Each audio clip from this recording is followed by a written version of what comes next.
Yeah, Homer led the league in tackles with 85. The deep ball for Darius Prince, and Philadelphia's on the board first.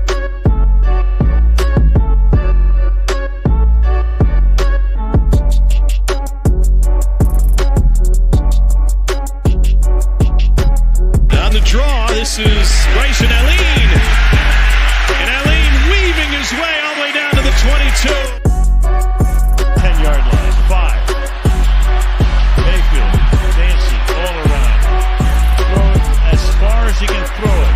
Jump ball coming. Crazy stuff. Not this time. And you want to be a wide receiver, you're going to have to take a little bit of a hit like that as Brown got him in that shoulder, but watch. Those are teeth. Do we have a dentist on staff here?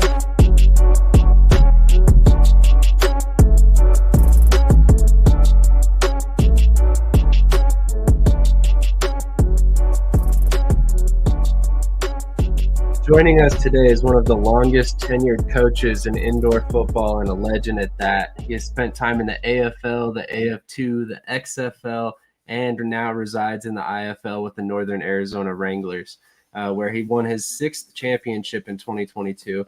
Coach, how are you doing this morning? Great, Sam. How are you? I'm doing great. Thank you so much for joining us. I really appreciate your time.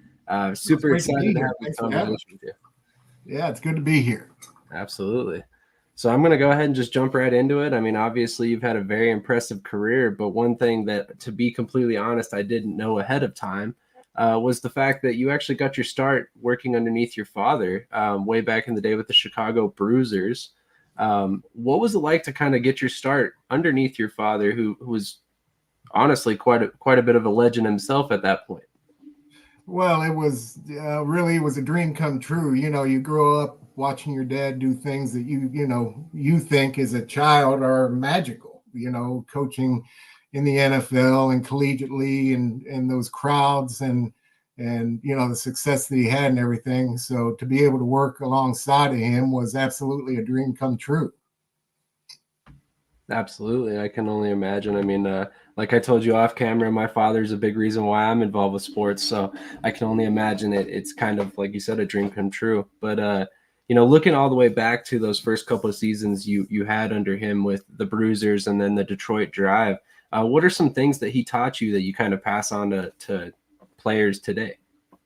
Well, that education started as a young child going to training camp with my father with the Chicago Bears and the Green Bay Packers and the Buffalo Bills. And I was always around. So that education started early.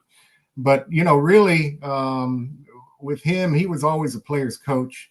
He always was a servant leader. Now, he was a little bit old school. I mean, he worked for Lombardi and Hollis, and he was drafted by Curly Lambeau. So he was kind of an old school guy, but he always had the player's best interest at hand. And, that's one of the biggest things for me. Players don't have a long time to play this game. And so, you got to have their best interest at hand. And also the work ethic was the big thing, he instilled in me because I watched him grind. He coached football professional and collegiately for over 50 years. And the process, what it takes to be successful, and, to be successful, it takes what it takes. Nick Saban is famous for saying that, and that's the truth. And he instilled that in me, the work ethic and the X's and O's as well. I mean, it was a great learning experience. I worked with him for several years, and it was a great experience. Yeah, all the way up to 97, was it? 97 was his last year in Orlando, yes. And then 98, Jay took over. Absolutely.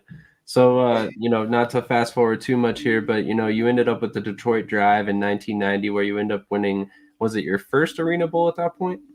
Yeah, we went to the championship in 88, but lost it to the Detroit Drive. And then we hosted it there in Chicago, and then my dad got the job in Detroit, and so we went up there and we ended up winning it that year. So that was special, very special. Obviously, winning a championship with your father is something that you just never forget. I can only imagine. We got a quick comment here. I'll pull up. Coach Les Moss from Jenny Real, huge Naz Wranglers fan, if I'm not mistaken. She posts about the Naz Wranglers all over Facebook. Right. So Hey, Jenny. ultimately, in 1991, you move on to the Orlando Predators in their inaugural season. You end up hanging around that organization for quite a while in this position as the defensive coordinator. Despite this, in your entire run with the Predators, I think you missed the playoffs one time. You also won 6 division titles, 2 league championships. What was it about the Predators organization from the very beginning that just made them so successful over a long stretch of time there? Well, great players. I mean, when you're able to get good players, and that at that time in the Arena Football League there was no free agency, and Orlando's not a bad place to live. At that time Orlando wasn't what it is right now. It was more of a smaller town atmosphere. We had the Magic, and then of course we came along, and we were able to get some good players down here that were dedicated, and we just went on a streak, and it was awesome. It was a lot of fun, but that's just about the process of building a champion, and that's something that he taught me, in my younger years as a coach. So we were able to get good players, and you get good players, and you try not to mess them up. Let them go out there and make plays. Absolutely. So, I mean, speaking on that, I mean, you ended up being the defensive coordinator under, I think, 3 different head coaches during your time there. Your father, Perry Moss, and then as well as Jay Gruden, well-known NFL coach with the Washington Redskins for a while there. And then I'm probably going to mispronounce this last name, so I apologize ahead of time. But Fran Papasadero? Papasadero, that's it. You did a good job with that. Awesome. So was there any sort of desire yourself to be a head coach with Orlando specifically at this time, or was it just a situation where these guys were the next in line and that was kind of an understood situation amongst the team? Well, it was, it was never brought up, to be honest with you. I was in place. When my father was transitioning out, they signed me to a multi-year contract. And I didn't know exactly who the head coach was going to be, but they wanted to retain me. And of course, I knew Jay very well. We took him over to Paris.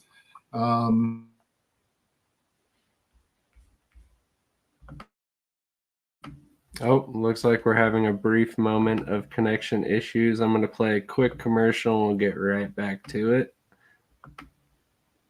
SeatGeek is the ticketing app for fans like Boomstick Lady. No free throw is safe from the roar of her sticks. SeatGeek helps her find a seat in the direct eye line of the shooter so she can sit where her boomsticks make the biggest boom. Everybody okay? SeatGeek handles the tickets to sports, concerts, and more, so fans can fan. Get in the game at BetUS, America's favorite sportsbook. Over 50 sports, live betting, online casino, horse racing, esports, and more. Start now and enjoy easy deposits, fastest payouts, and the biggest bonuses. And for over 25 years, BetUS is a name you can trust. Mention TV 150 now and get up to 150% in bonuses. BetUS, we've got your game. Call or visit BetUS.com now to join. All right, we will work on getting Coach Moss back here shortly. We're just having a bit of connection issues. Sometimes that happens with these live shows. We appreciate everybody who's tuning in right now. So if you haven't done so already, make sure to hit that like button, subscribe to us on YouTube, or follow us on Facebook as well. And it looks like we got Coach back. So we appreciate you hopping right back on there, Coach. Yeah, I don't know what happened. I guess I had a glitch in the internet here. No worries. You were just speaking on the fact that you ended up staying past, when your father transitioned out and Jay Gruden came in. Yeah, they'd given me a very fair contract, and so and I had a good relationship with Jay, and I knew that we were going to be successful. So, and we were. I mean, we had great success. We went to 3 Arena Bowls in a row, won 2 of those, and I really enjoyed working with Jay. That kind of really took my my football. Jay's got an unbelievable mind for football, and when I found him, that gave me a little different perspective from an offensive and defensive standpoint. And that's really when we kind of took off. I kind of took off, and my career kind of took off in the AFL. Yeah, I would definitely agree with that. It seemed like right after that, that's when you started getting opportunities as a head coach. But one thing I wanted to point out in particular, as you saw in our intro, we cover the XFL and the USFL as well. So you actually coached in the original XFL with the Orlando Rage as the tight ends coach.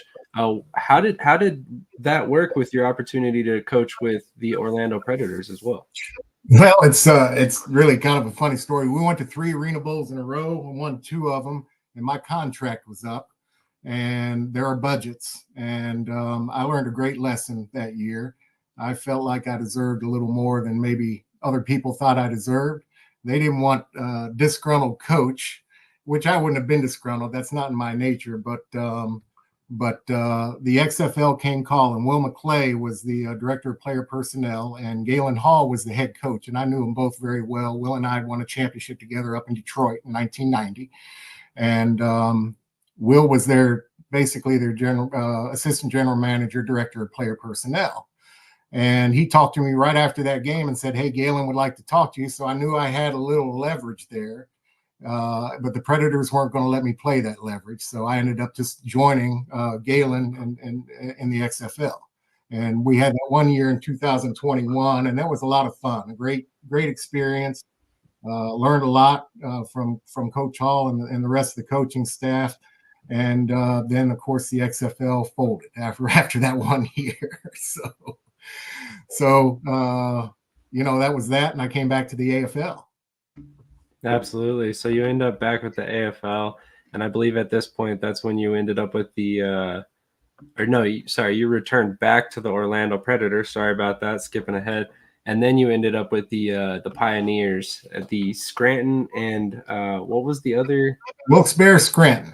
There we go. Wilkes-Barre Scranton Pioneers. Yeah, so in Orlando in 2022 and 23, Jay'd come back and played. Jay was our quarterback. Fran was the head coach. And then, of course, I don't know, Fran died in a terrible car accident. So Jay was coming back to coaching. And he was done playing, and he was flipping back to coaching. And I had an opportunity to be a head coach. So I moved up to Pennsylvania, Wilkes-Barre Scranton, Pennsylvania, and took my first head coaching job in AF2. Absolutely. So you stayed with the AF2 for a couple seasons there. You have a great run, turned around a franchise that had otherwise been, for lack of a better term, not very good, 12-20 in the first 2 seasons. So, I mean, ultimately you win an AF2 Coach of the Year as well. What was your time like there, ultimately, with the Pioneers? I was there for 18 months. It was my first head coaching job, and it was a great experience. Dave Berryman was the gentleman. He was the team president, and he brought me in. And it really was a good experience. I enjoyed my time up there. I'm not real fond of cold winters, but I really did enjoy my time up there. But when Brett Muncy took the job in Philadelphia, I had a couple options to get back in the AFL, and for financially for my family, that was the best route to go. So I ended up not going to Philly. I ended up coming back again to Orlando to the Predators because that's home for me. So we came back down here with the Predators, and at 2006 went to the championship game again. To the Arena Bowl again. That was the first Arena Bowl in Las Vegas, the first neutral site Arena Bowl in Las Vegas. We got beat by Chicago. Coach Hohensee and the Chicago. What were the Rush at that time? So there you go. Unfortunately, you can't win them all. Although you've had quite a few wins over your career, which we'll get to here shortly. Again, one question that I didn't necessarily send you before we got on here that came up when I was doing a little bit more research is in that 2010 season, right after the AFL kind of went away for a season, and you ended up back with the Jacksonville Sharks. Did Gruden contact you to come with him to the UFL with the Florida Tuskers at all? No. So Jay, the Tuskers started in 2009. I'd already taken a job back in Wilkes-Barre with the head coach there, Rich Ingold, as an assistant. And I didn't know that the UFL, I had no idea. And so, no, he didn't. He was with Coach Haslett was the head coach, and Jay was the offensive coordinator. And then the next year, Jay took over as the head coach. So I would come down and go to training camp and spend time with him. But no, I was still involved in AF2. I kind of had a feeling the AFL was coming back and I would be in line for one of those head coaching jobs. So I was just trying to make sure that I stayed in line with that. Ah, okay, that makes sense. And so your hunch was correct, because in 2010 it comes back. You end up at the Jacksonville Sharks. Have a pretty wonderful run there as well. You spent, I believe, 7 seasons there, 4 conference championship games, 2 Arena Bowls, again with another victory, the 4th of your career at this point. Just an amazing overall season or tenure there. When you look back on your time at Jacksonville, what sticks out to you the most? Well, it was my first head coaching job in the AFL. You know, it was a tight group, especially early, you know, the ownership and myself and our families. It was a lot of fun. We built that thing from scratch. I knew, because my father, the first year of AF2, coached the Jacksonville Tomcats in Jacksonville, and they did really well in the box office. They were able to get fans in there, and they had some success. So, and they had a new arena in Jacksonville. So I thought that we would be able to build a successful franchise there. I knew that we were going to be able to win. I'd kind of made a deal with Aaron Garcia at the AF2 championship game. I was lucky enough to coach in 2009 in the AF2 championship game, the Arena Cup. And there were a lot of AFL players there at the casino. And the night before the game, I ran into AG, Aaron Garcia. And he asked me what I was going to do. And I told him I felt like I would get a shot somewhere. And I asked him if he wanted to team up. And he said, heck yeah. So I kind of knew I had Aaron in my back pocket. And that's just kind of how it all unfolded. I got the job. You know, we got the staff together. I brought Jake Grande down, who's no longer in football, but he was unbelievable assistant head coach and general manager type guy. And Chris Siegfried was my offensive coordinator. And then we had Aaron, and we had a good young team. Now we lost in the first round of the playoffs on the last play of the game to Orlando, which was a tough loss. But the next year we ended up winning the championship, and we had a lot of great success there. It was a lot of fun. You know, it didn't end the way that we wanted it to end, but you know, that's football. But looking back on it, it was a very fond time in our lives. I can only imagine. This YouTube user says, love the history. Thank you, Coach. Definitely a lot of history with the AFL, the IFL, all these different leagues that he can weigh in on. So it's definitely an interesting guest. And thank you again, Coach, for coming on. Absolutely. So unfortunately, after one of the very few losing seasons of your career, Jacksonville decides to move on. And for one season, you were kind of, it seemed like, in a little bit of a limbo before you joined the Albany Empire. Can you kind of shed some light on how you spent that 2017 season? Yeah, I was coaching. So I got, as soon as, you know, the ownership of the Jacksonville told me that we went to the championship in 2015. They were all about having home playoff games. So before the season, they told me if we didn't have a home playoff game, it didn't matter if we won the championship, they were going to let me go. So we didn't have a home playoff game. And when we were eliminated, we made the playoffs, but we were eliminated from a home playoff game. So they let me go right then. So I packed up my stuff. And the next morning I was at the high school that my son played at, talking to their coach about joining the staff, and he hired me on the spot. That's amazing. I was not aware of that. That's kind of crazy. So you end up getting to Albany the following season. You're working with Rob Keefe. You guys ultimately immediately find success once again. Have a total 18-6 record during your 2 seasons there, and win the final AFL Bowl, or Arena Bowl. Sorry. Talk to me about what it's like to again find this kind of success so early in your tenure with Albany. Well, it was, you know, most of that was Coach Keefe, was Rob. I mean, he was the head coach. He was the driving force.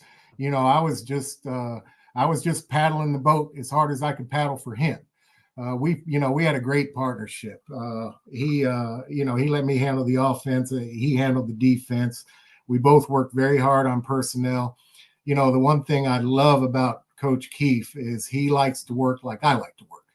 And when you get people that really like to work like that, you're going to have success. And we had great success all 4 seasons that we were together.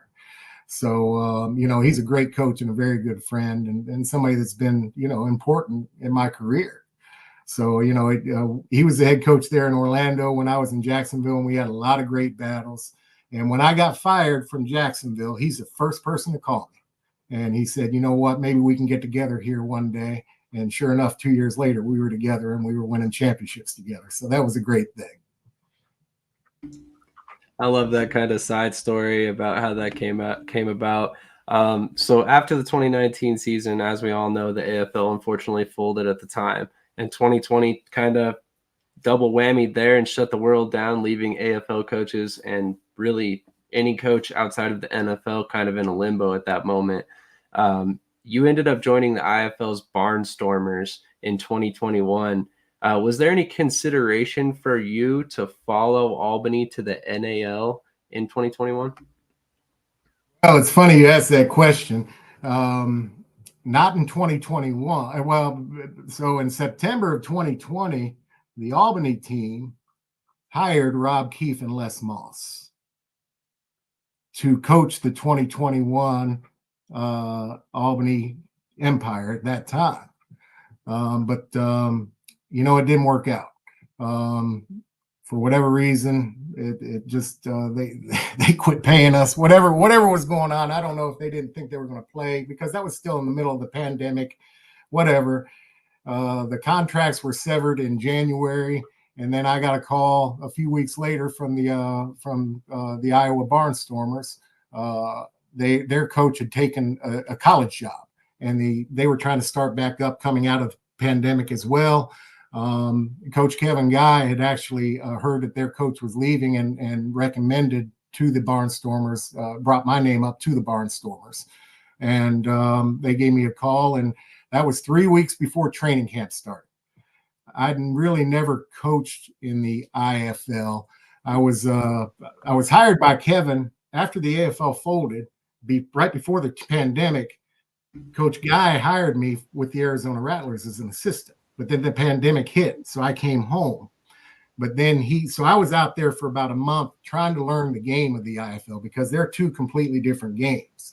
So I'd gotten my feet wet a little bit. They taught me a little bit about the game, but I'd never actually coached a game. And so we had to, in 3 weeks, we had to put a staff together, sign a team, and go to work and learn a new game. And so Coach Keefe and I did just that. He did a masterful job. We went to work and getting players in there, and we were able to have a successful season and host a home playoff game. And we lost it in the last minute of the game. But I was really proud of that time, because we didn't know what we were getting into in the IFL, and we were able to figure it out. So, so that was really rewarding. I thought, I really think we both did a great job that year. I would definitely agree. And it's kind of funny as an IFL fan to look back at that point that you guys weren't necessarily prepared to step into the IFL. And then you fast forward to 2023, and now both of you guys have won an IFL championship as head coaches. Right. Yeah, well, I mean, you have to do what it takes to be successful. Coach Keefe does that. The good coaches, the consistent coaches, Coach Guy, and I mean, look what Kevin Guy's done in Arizona. His entire, the whole time he's been there. The good coaches understand what it takes to be successful and are going to go through that process every time. And yes, you'll have some down years, but you won't see it too often. And you look at Coach Keefe's career; he's done a great job. So is Coach Guy, and and it's awfully nice of some of the things you said to me. But when you surround yourself, when you're around people like that, you're going to be successful. And fortunately for me, I've been around people like that my entire career. Well, I'm pretty sure they would say the same about you, to be quite honest. But that's kind of that's what's great about the coaching industry is typically, like you said, if you surround yourself with great coaches, you're going to be successful. So it's kind of a rub off effect, and great coaches are going to attract more great coaches is typically how I've seen it. But I wanted to ask you in particular, obviously you came from arena football. What about the indoor football league and its rule scale, the way it's set up? brings you back year after year? Obviously, I'm sure you've had opportunities to go to the NAL, possibly in the AFL this season. What brings you back to NAS, and what brought you into Iowa originally? Well, the Iowa part of it, I needed a job, and they were the ones that were offering it. As far as the NAS part, they brought me out there. It's one of the most beautiful places in the United States of America that I've been. It's absolutely stunning. The ownership is great up there. Fred and Robin DePalma do everything they can. They work at it. They work hand in hand with me, building the organization. I got a great staff. I got Coach Rod Windsor, he's going to be his third year as an offensive coordinator. It's just like having another head coach on the staff. When we had in 2022, we had obviously Coach Keefe and myself, and Rod was his first year as an offensive coordinator, and we learned really quick how special Rod was. And he'll be a head coach here real quick. I mean, it wouldn't surprise me if he's a head coach next year. I'm happy to have him back this year.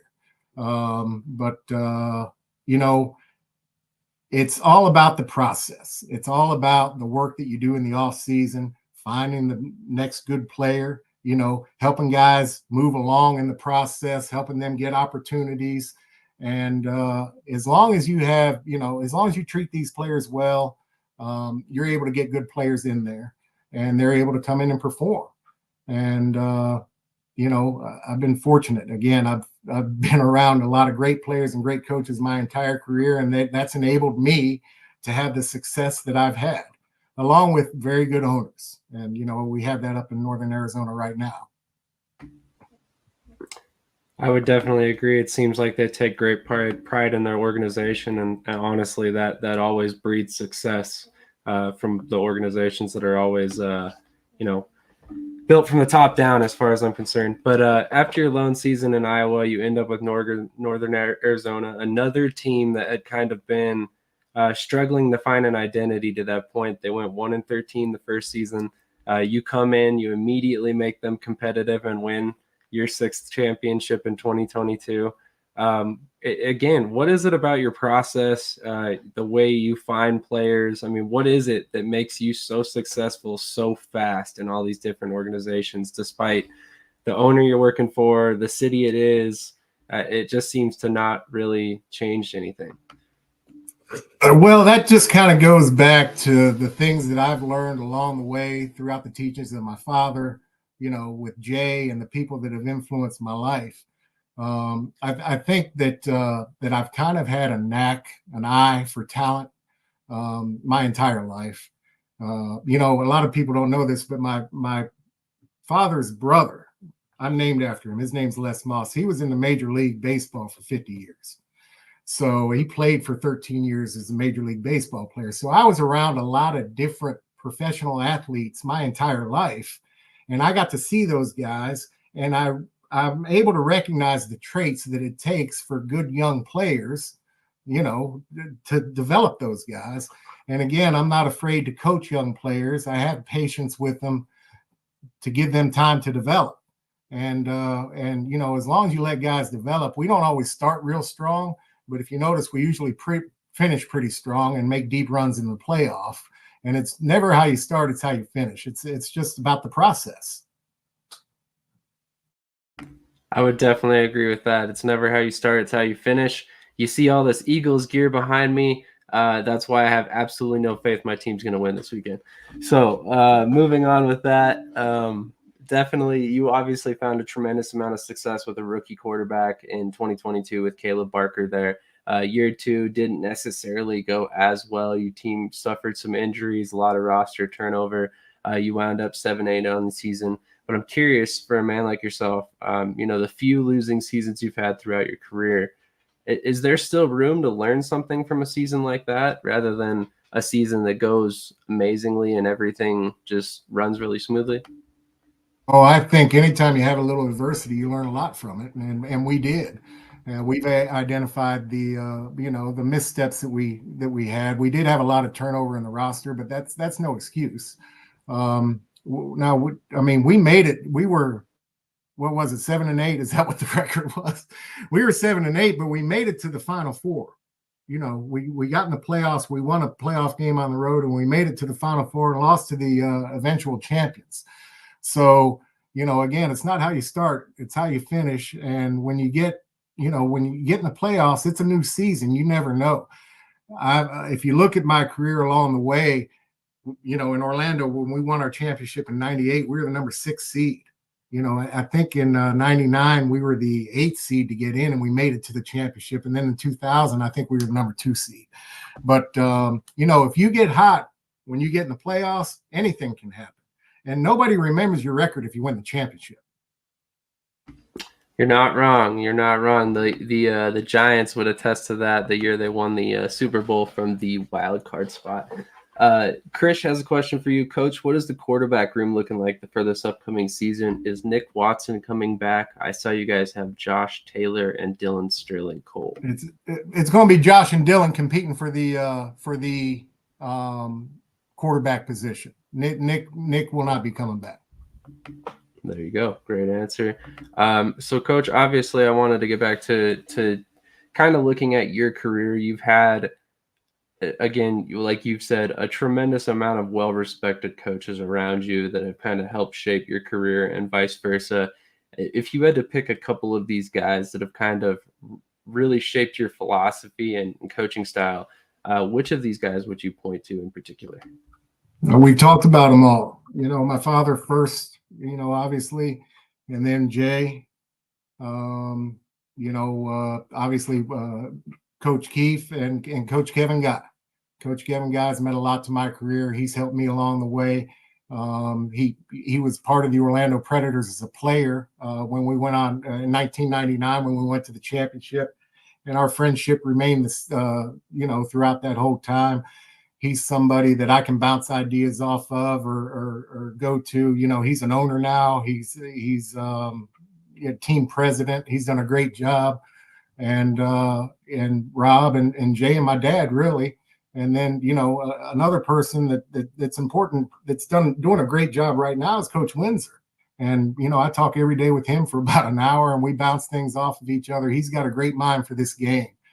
Really ahead of his ahead. And, you know, I got a good young coach that just got started in the IFL a few years ago, Dave Moran. He's another up and comer that's going to be up for a head coaching job here very soon. So that's all part of it. Surround yourself with good people, good players, and the rest kind of takes care of itself as long as everybody's willing to work.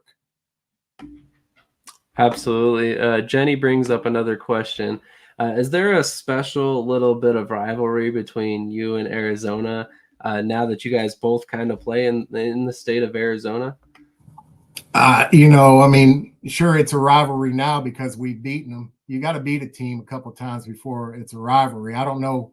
I mean, they have such great history there. We consider them our rivals. They're only an hour and a half south of us. So, you know, it's good to beat anybody in your division. It's important to beat teams in your division if you want to make the playoffs. Is there any extra added satisfaction? Sure. You know, he's a friend. We like competing against each other, and he likes it when he's able to beat us as well. I haven't had a lot of success against Coach Guy's teams, except from the playoffs. You know, I've been fortunate to have some success in the playoffs. But it's really an honor to coach against somebody as many times as we've coached that's had the success that Kevin Guy has had. I like that. I love the fact that there's so much respect between the coaches that are in the IFL right now. It seems like if you speak to any one of them, they know exactly which coaches are, you know, the really, really good coaches, even if they're not in their league. I've always found that to be kind of fascinating how you guys always kind of keep up with each other, despite the fact that you may not be coaching against each other on a daily basis. So I wanted to kind of get your opinion on this because obviously you've coached in arena rules football and then you've coached in indoor rules football. Would you say, in your particular opinion, the IFL is kind of the premier stepping stone league to get back to outdoor football currently? I believe the IFL game is played more like the outdoor game than any other game indoors. We use all the position groups. We have a true running back. We're able to go empty, trips open, just go with the quarterback. Most of the quarterbacks in our league are dual threat quarterbacks, which is what you see in the outdoor game now. So yes, I do think that you'll see more movement, more upward movement from the IFL. The IFL has a vet rule where it seems like we're playing with younger guys, younger players under 25 or 26. And we have that partnership, or we've had that partnership with the XFL, USFL, or UFL, where guys can have that transition up. So, at this time, I think the proof is in the pudding. You see it. I mean, you see several players from the IFL that have gotten opportunities in outdoor leagues, in the last 3 or 4 years. So, I think that right there is proof enough. With that in mind, obviously you have a unique perspective on this. Do you think there's room for success for both the AFL and the IFL coexisting?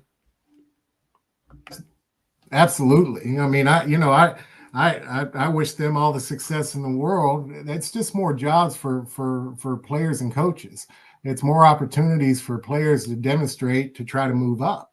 So, I don't know much about what's going on in the AFL just because I know some of the coaches, but I don't know any of the ownership groups or anything like that. So I don't know exactly what's going on with that league. I'm very happy in the IFL doing this.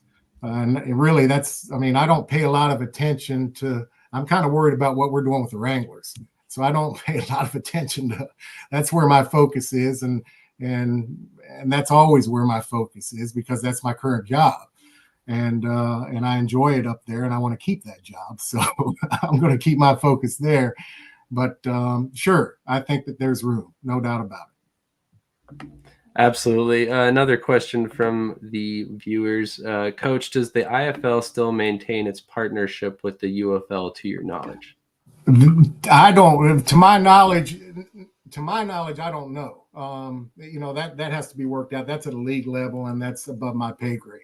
So, I know that I'm hoping it's still a partnership, but I do know that those leagues will still continue to look at our leagues for players because they don't have another farm system to look at. So they will always look at our league, just like the NFL, just like the CFL.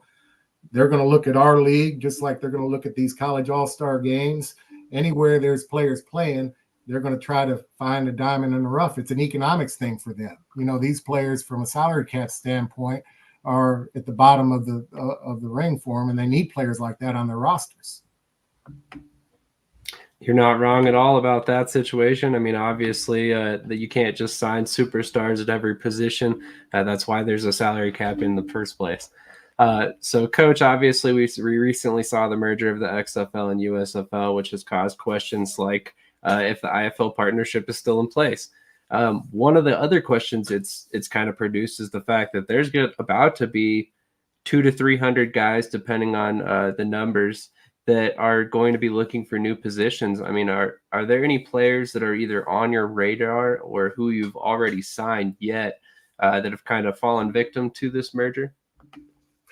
Well, we had a receiver, Gene Coleman, that had signed with Arlington, and we'll see what happens with him.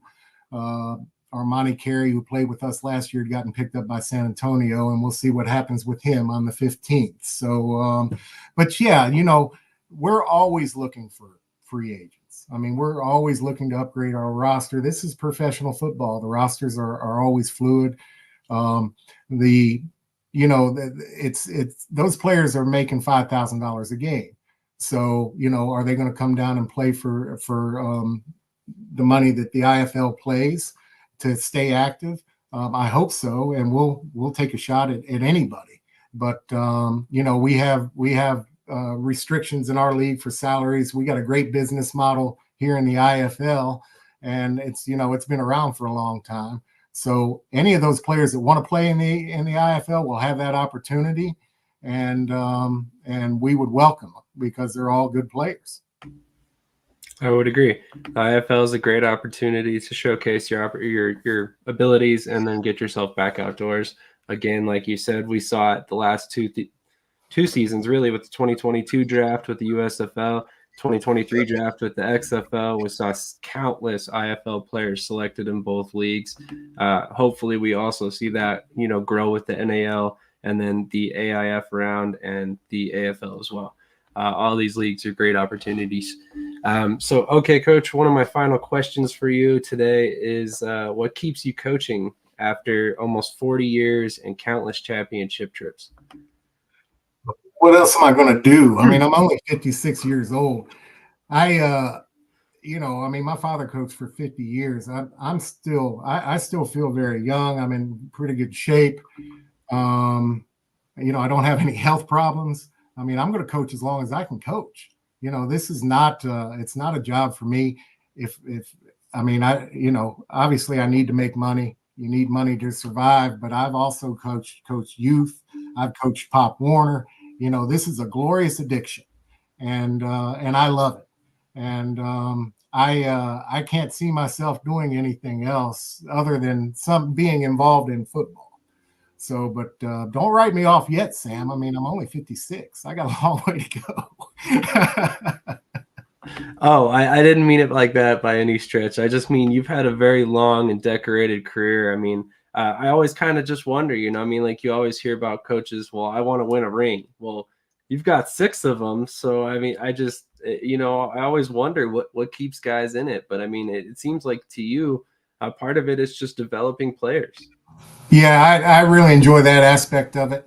I love it when the light bulb comes on. I really like working with the younger players because you're helping them build confidence, and then when that light bulb comes on and they really start playing, it's very, very special. Absolutely. Well, you have the support of the Naz Wrangler Country Booster Club. Les Moss always has a place in Prescott Valley. That booster club is unbelievable. They are unbelievable. They honestly are very active, and shout out to them. I mean, obviously that we've seen a ton of comments from them, so we appreciate you guys tuning in.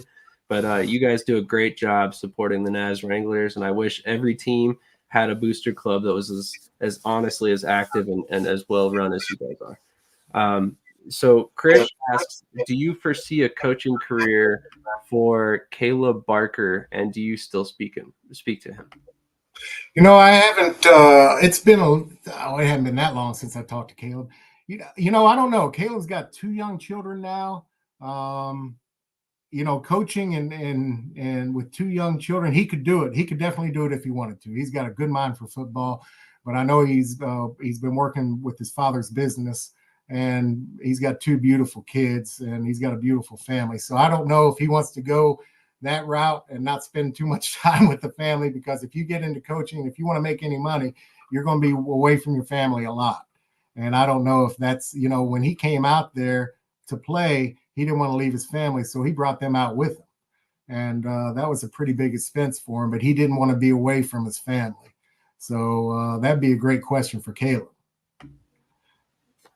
I will definitely try and wrangle him down and get him on the show at some point. He may have stepped away from football, but I still find him extremely interesting. He's a great player.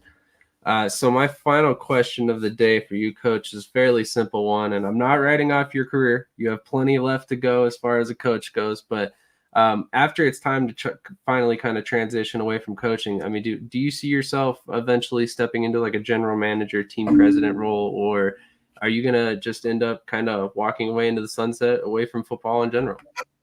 I don't know. I mean, until those opportunities present themselves, you never say no. I mean, you never say never. I'm enjoying coaching. Hopefully, owners will continue to give me an opportunity to win championships for them. And but if that is something that's in the future in the cards for me, I would welcome it. I think I would be good at that. I've had those roles. I was a general manager and handled the salary cap in Albany with the Empire. So I've handled salary caps before. Did that in Orlando as well. So I know how to do that. But I enjoy the coaching part of it. That makes perfect sense, and hopefully you got many more years coaching before we watch you hang up. But ultimately, I wanted to give you an opportunity to shout out anybody you might want to kind of give some kudos to that have helped you throughout your career, or just your support system, or really whoever, honestly.